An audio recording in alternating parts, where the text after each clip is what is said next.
Hey there guys, welcome to another episode of Anthony's Antics, or should I say the first episode, because this is our first official episode of Anthony's Antics, where I talk about comics and all the cool stuff that's coming out.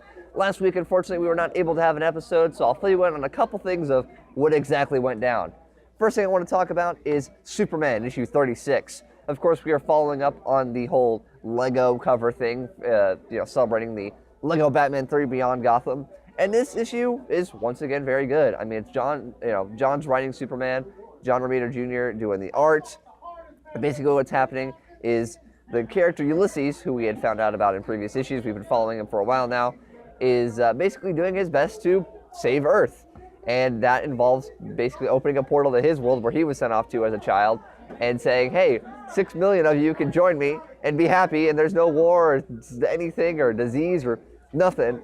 And you can come to this world, or you can stay on Earth and pretty much live out your lives, and that involves all the stuff that is really killing us at the moment. So he kind of sees that Earth is beyond saving at this point, and humans are very flawed, but he still wants to do his best to save his own human race, because that's what he is, he's human.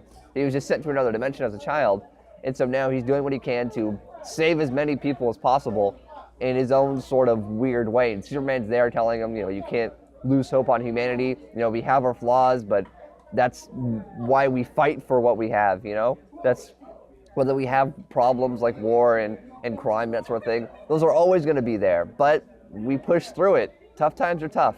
It's a very good issue. I recommend, if you're not reading Jeff Johns on Superman, please do so. Very good book. We also have an issue of Spider-Woman, the first issue of Spider-Woman. Now, I'm not too familiar with Jessica Drew other than the basic information that's given about her usually. I mean, I've read about her in, the Secret Invasion stuff, where all the Skrull stuff went down.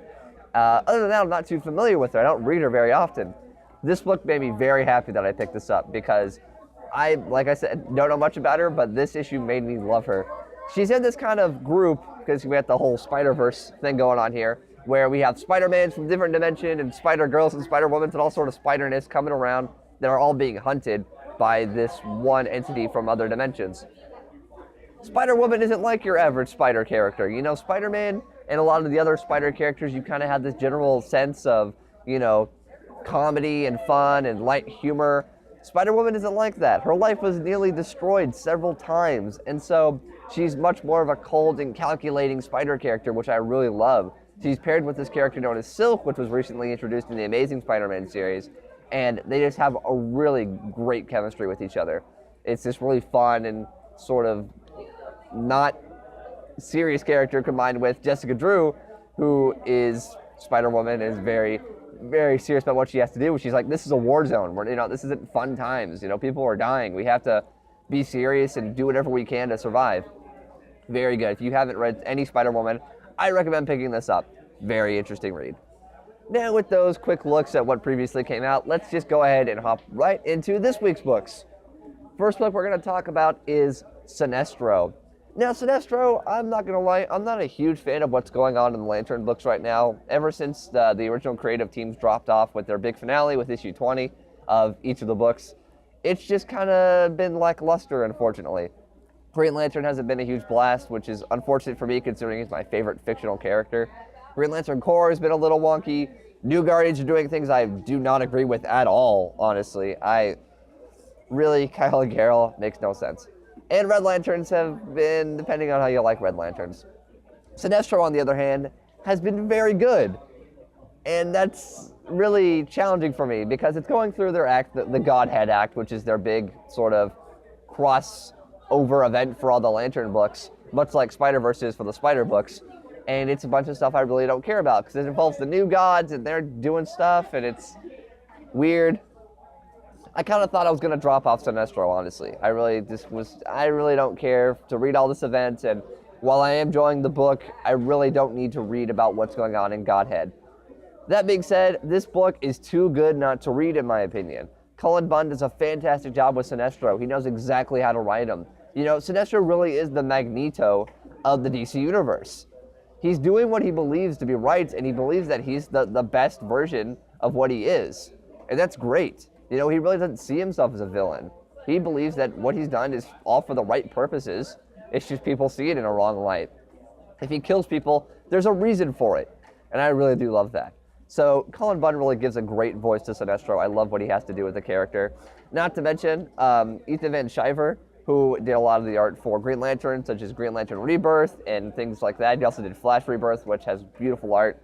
He's one of my all-time favorite artists, and seeing that he was working on this book was just like, all right, there's another reason I can't quit it, which is both good and bad. I really kind of just wanted to drop off a Lantern book because I didn't really want to read what's going on, but this book was too good to drop, and so that's kind of, it's kind of bittersweet. Also, the Lego variant, which features Lego Sinestro, which is just great. You know, that's fun, right?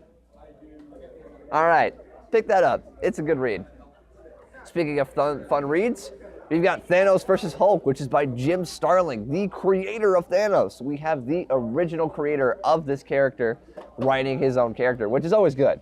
You know, a lot of writers, I should say, have had their chance to write Thanos, and you know, the only ones I've really thoroughly enjoyed have been people like Jason Aaron and Jim Starlin, and he totally gets it. And whoever wrote A God Out There Listening, they did fine with that one too. Basically, this book, Pip the Troll, because that's a character, one of the former members of the Infinity Watch, has kidnapped the Hulk and sold him to Annihilus. And a lot of people are wondering, why is Pip the Troll selling Hulk to Annihilus? Why does Annihilus need the Hulk? Annihilus is perfectly fine murdering people, you know, thousands and thousands. And why does he need someone stronger in order to do what he already does? With all this, Hulk is somewhat trapped in his own mind with Bruce Banner. Like, Bruce Banner and Hulk are on the same plane of existence at this point, which doesn't normally happen. Usually, if Bruce Banner is in control, Hulk is somewhere else, and if Hulk is in control, Bruce Banner is in somewhere else. But now they're both in a limbo-y state, and it's really, really weird. That also being said, Pip the Troll knows that since he stole the Hulk from the Avengers are going to be after his ass. So because of that, he goes to Thanos and says, hey, Thanos, buddy, just thought I'd let you know that these people love the Hulk. Now, I don't know if you're interested, but it's something to look into. Without asking him to go save him, he just sort of, you know, drops the ball that, hey, you know, they got the Hulk. And Thanos, being Thanos, is curious as to why Annihilus would want the Hulk, so he kind of goes off to find out exactly what happened. And it's an interesting read. It's a fun read. You know, it's if you're looking for sort of just a fun intergalactic book to read, featuring one of my favorite characters, Thanos, and the Hulk, of course, the strongest there is, pick up this book. The art's really nice too. I mean, it's pretty similar for what you see in the cover. It's clean. It's not too cartoony. It really works for the tone of the book. It's nothing spectacular, but a harmless, fun read, in my opinion. And who knows, eventually, you know, it's just a 4-part mini, so if you're wanting to pick it up, you can just finish it really quickly throughout the months. You know, you don't have to pay a lot of money for it. And it could just be, you know, a good time to have with Thanos. And with Infinity War coming up in the movies and showing Thanos will be Guardians of the Galaxy 2, I'm sure you want to catch up on your favorite Mad Titan. And with that, with catching up with last week and going on to this week, that is it for the comic reviews. I hope you all enjoyed this video. Make sure to like, favorite if you can, maybe comment down below what you thought of these week's books and maybe tell us what you're reading, and share with a friend to let them know exactly what you're watching. All right, guys, this has been Antics, and I'll see you later.